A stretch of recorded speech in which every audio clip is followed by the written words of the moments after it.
The Young and the Restless Spoilers shock shadows over Genoa. The dilemma of Phyllis and the enigma of Aristotle Dumas. Phyllis stood in the dim light of her lavish yet secluded study, her eyes fixed on the cityscape of Genoa below. The sprawling urban maze was a silent witness to the mysteries that had taken root within its hidden alleys and glittering facades. For months, whispers of a dangerous figure had woven themselves into the fabric of the city's underworld, a specter that haunted even the most hardened criminals and the polished elite alike. Yet Phyllis, with her razor-sharp intuition and unyielding ambition, believed that the true threat was not a man or a woman, but the elusive entity known only as Aristotle Dumas. Though many had mentioned Aristotle Dumas in hushed tones, the true nature of this person was shrouded in ambiguity. No one could say with certainty whether Aristotle was male or female, or what visage lay behind that enigmatic name. Some imagined a shadowy figure draped in elegant mystery, while others whispered of a charismatic individual whose cunning surpassed any known adversary. The name stirred both fear and curiosity, inspiring hope among those desperate enough to believe that unmasking this person could bring salvation or chaos, depending on whose side of the divide they stood. Phyllis was convinced that Martin, a man whose reputation for ruthlessness was as well known as the secrets he carried, held the key to unraveling the puzzle. Despite his seemingly benign status as an employee, Phyllis suspected that Martin was merely a pawn in a much larger and more dangerous game. She had watched him closely, aware that beneath his calm demeanor lay a torrent of information about the monster lurking behind the pseudonym. Now, as she stood on the precipice of her next move, she plotted her course with the precision of a master strategist. Her plan was simple yet treacherous. To bide her time in silence, gathering every morsel of intelligence until the moment was ripe for action. Every whisper in the corridors of Genoa, every fleeting glance exchanged in shadowed meeting rooms, fed her obsession. Phyllis felt the rising tide of anger when she realized that events were spiraling beyond her control. A palpable fury surged through her veins as she recalled the betrayal, the power plays, and the conspiracies that had upended her world. But despite the simmering rage, she knew that revenge and justice were not mutually exclusive. They were two sides of the same coin, waiting to be flipped by her decisive hand. Meanwhile, Martin had found himself in a precarious situation.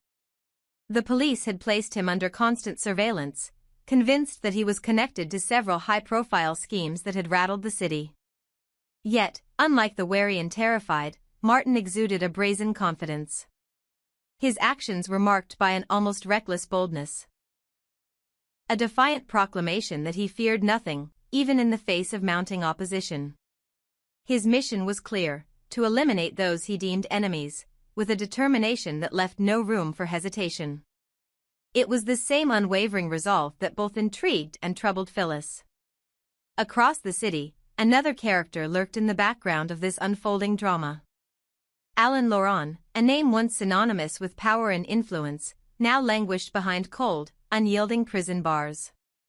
The imprisonment of Alain had not only disrupted his own web of schemes but had also shifted the delicate balance of power within the criminal underworld. With the threat of kidnapping now neutralized, an incident that had once held the city in a grip of fear, Phyllis found herself at a crossroads. The vacuum left by Alain's downfall presented an opportunity for a new, more perilous quest, the unmasking of Aristotle Dumas. The enigma of Aristotle had captivated everyone in Genoa. Was Aristotle a mastermind who had meticulously crafted every twist and turn in the elaborate game of deception? Or was the name a convenient facade for a person whose true identity lay hidden behind layers of secrets and false leads? Rumors circulated, each one more tantalizing than the last. Some believed that Aristotle's objective in coming to Genoa was to seize control of its thriving underworld, while others speculated that the aim was to expose hidden truths buried beneath the city's glittering surface.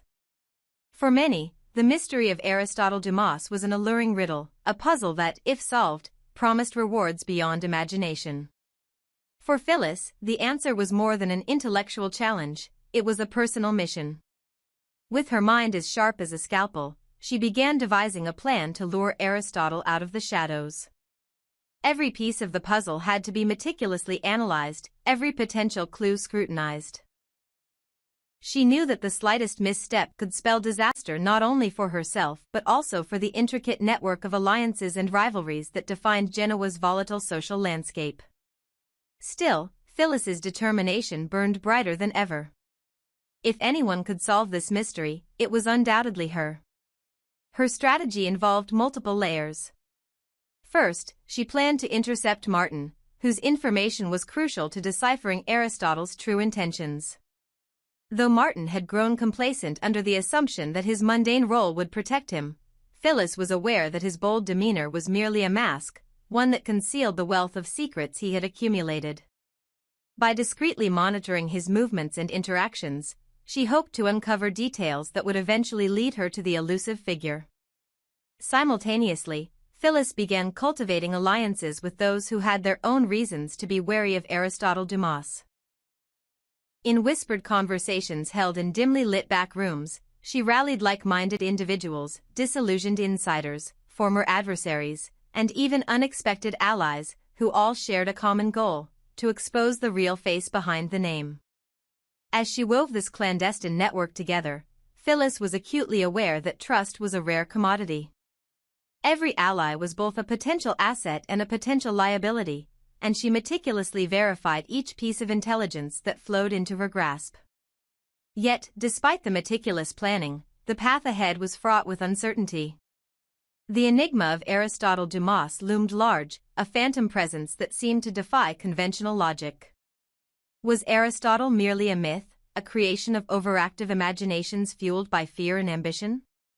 Or was there a mastermind at work, orchestrating events from behind an impenetrable veil of secrecy? The tension between these possibilities kept Phyllis on edge, constantly reassessing her strategy as new information came to light. The city of Genoa itself became a character in this unfolding drama, a labyrinthine mosaic of gleaming towers, shadowed alleyways, and secret meeting spots. Every corner, every whispered rumor in a smoke-filled room, carried the potential for revelation or betrayal. As Phyllis navigated this treacherous landscape, she could feel the weight of destiny pressing upon her. Failure was not an option, not when so many lives, and the very fabric of the city, hung in the balance. In a final act of defiance, Phyllis resolved that when the time was right, she would strike. Whether it was setting a trap for Aristotle Dumas or uncovering the truth through another ingenious method, she would leave no stone unturned. The impending confrontation, charged with both personal vendetta and the pursuit of justice, promised to reshape the dynamics of power in Genoa. Martin's fate, too, was intertwined with this grand design.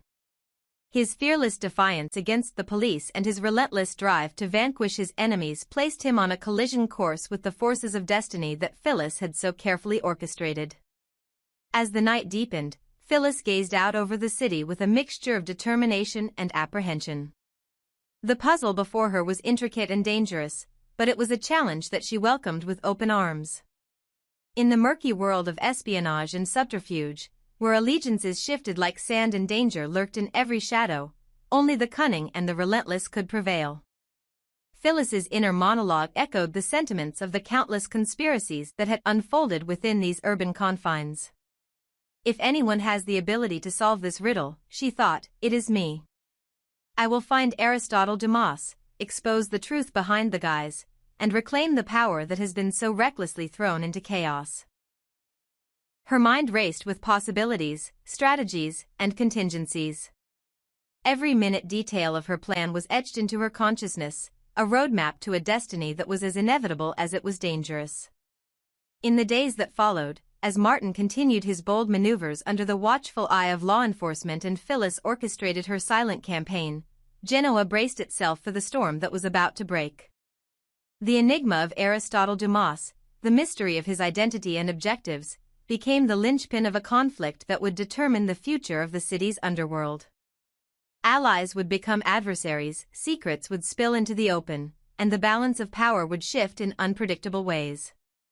And so, under the ever-watchful gaze of an indifferent night sky, the stage was set for a confrontation that promised both revelation and retribution. In this high-stakes game of wits and willpower, Phyllis was prepared to risk everything, for the moment of truth was drawing near. With Martin's guarded secrets, the whispers of Aristotle Dumas, and her own unwavering resolve, she stepped into the labyrinth of deception, determined to emerge victorious, no matter the cost. The intricate dance of ambition, treachery, and the relentless quest for truth had only just begun. And in the heart of Genoa, where every shadow held a secret and every secret beckoned with danger, Phyllis was ready to play her part in the most dangerous game of all.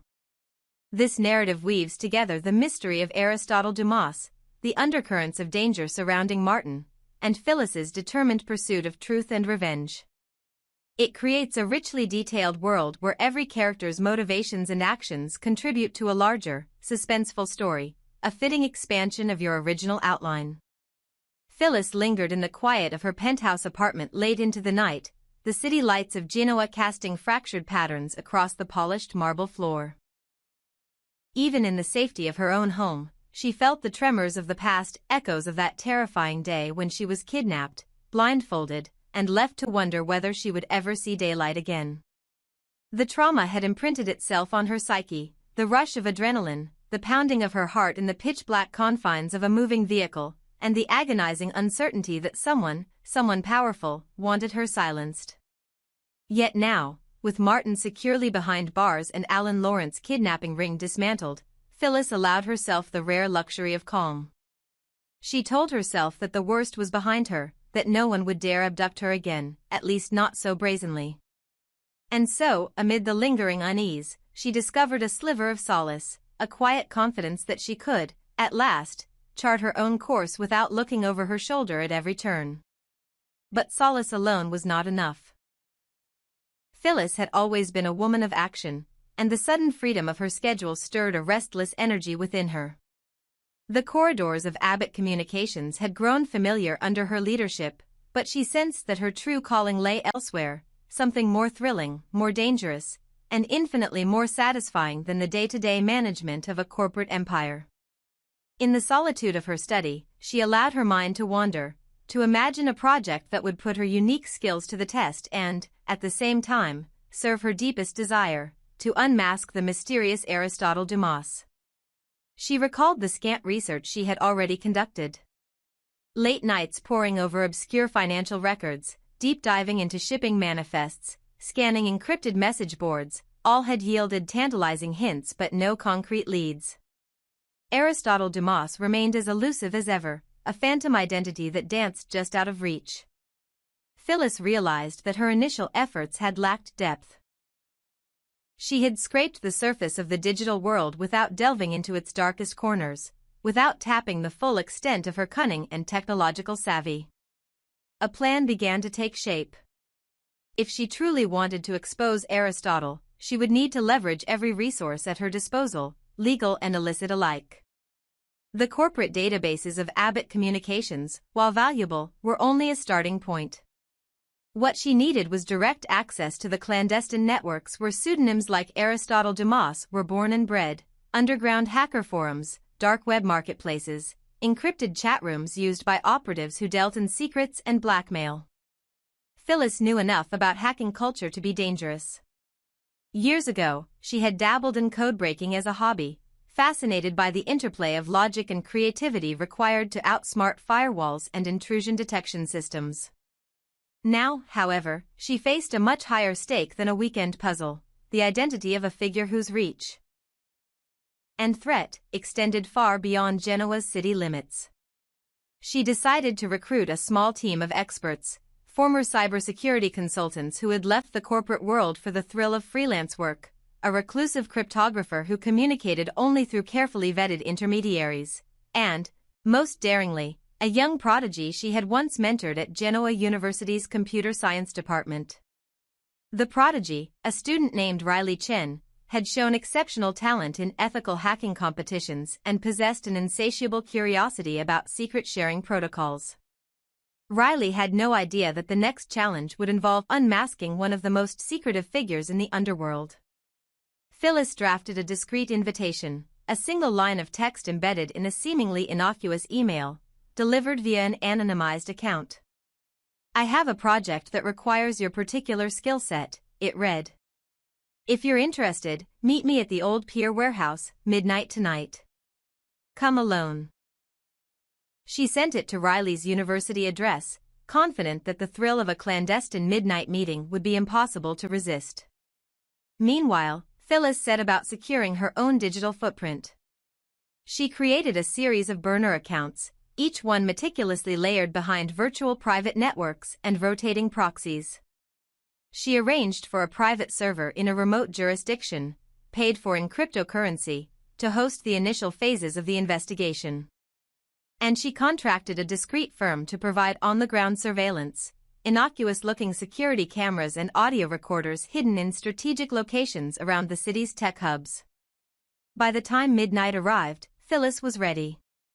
Dressed in dark, nondescript attire, she slipped into the abandoned warehouse on the docks, a cavernous space lit only by the moonlight filtering through broken windows. Riley was already there, nervously pacing beside a folding table laden with a laptop, an external hard drive, and a tangle of cables. When Riley saw Phyllis, their eyes widened with a mix of awe and apprehension. "Ms. Winters," Riley said softly, using Phyllis's family name as though it were a talisman. "I never expected you'd come yourself." Phyllis offered a small smile. "I trust you, Riley. And I need someone I can trust.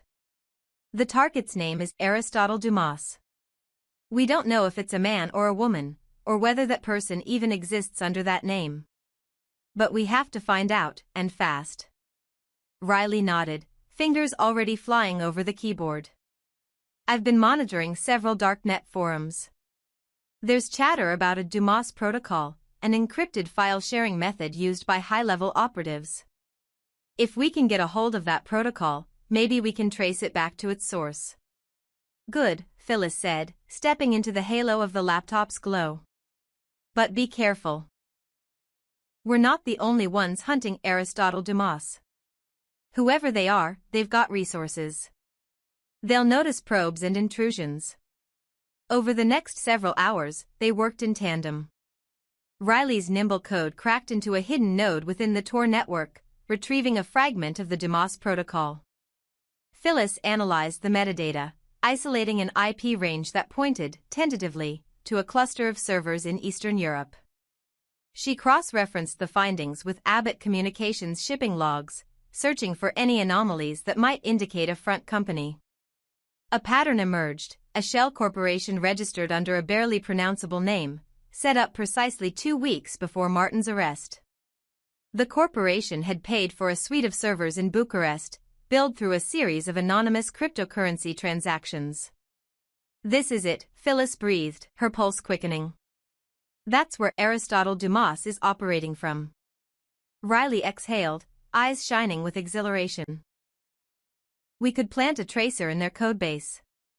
Then we'll have a live link. Wherever they connect, we'll know." Phyllis hesitated. The stakes were higher than she'd anticipated.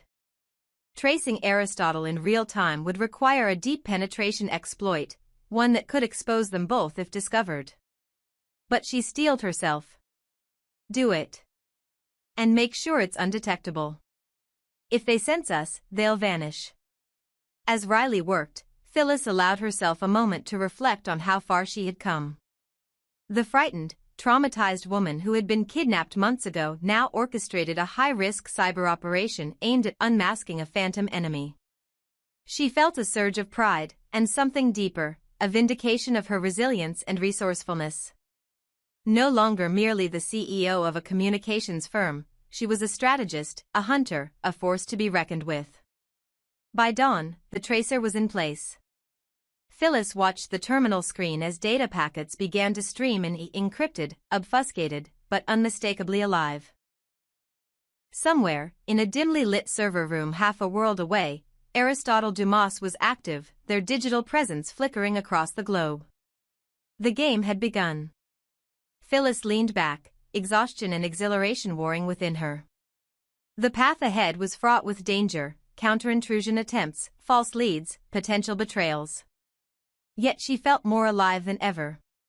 She had turned her trauma into determination, her fear into a catalyst for action. And now, armed with the first solid lead on Aristotle Dumas, she was poised to strike at the heart of the mystery. In the days that followed, Phyllis would refine her strategy, enlisting more allies, planting false data to flush Aristotle out, and preparing for the inevitable showdown. But for now, as the first rays of morning light filtered through the warehouse's cracked windows, she allowed herself a single, triumphant thought: at last, the chase was on. And she would not rest until Aristotle Dumas was unmasked, exposed, and brought to justice. This segment explores Phyllis's emotional journey, her pivot to a cyber investigation, and her first breakthrough in tracing Aristotle Dumas, setting the stage for the next high-stakes encounters in Genoa's shadowy underworld.